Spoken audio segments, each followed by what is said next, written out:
రాత్రి ఎంత చెప్పినా వినకుండా డాడీ తాగుతూనే ఉన్నారు. అసలు దాంట్లో ఏముందా అని నేను కూడా కొంచెం తాగాను ఫాదర్. తాగితివా? ఎందుకట్టు చేసితివి?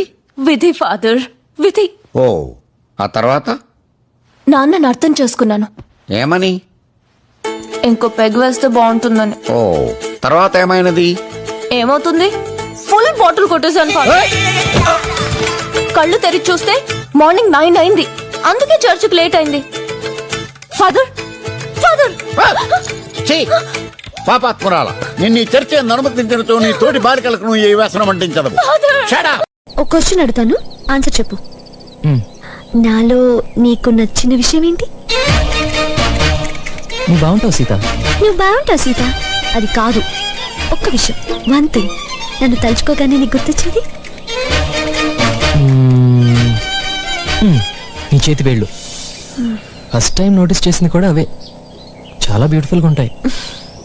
కానీ నువ్వు బాగా గోల్డ్ కొరుక్కుని తిన్నావనుకో, అవి పాడైపోతాయి.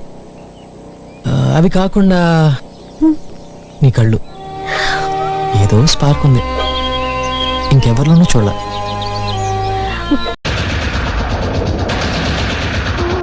విడాకులా?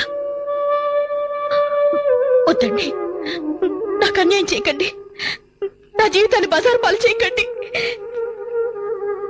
అంటూ గడగడ వణుకుతూ కన్నీళ్లతో మీ కాళ్ళని కడుగుతాననుకున్నారా? మీ గూళ్ళ ధనం రాసులాసులుగా ఉండొచ్చు, కానీ నా గుండెల్లో అభిమాన ధనం పర్వతంలా ఉంది.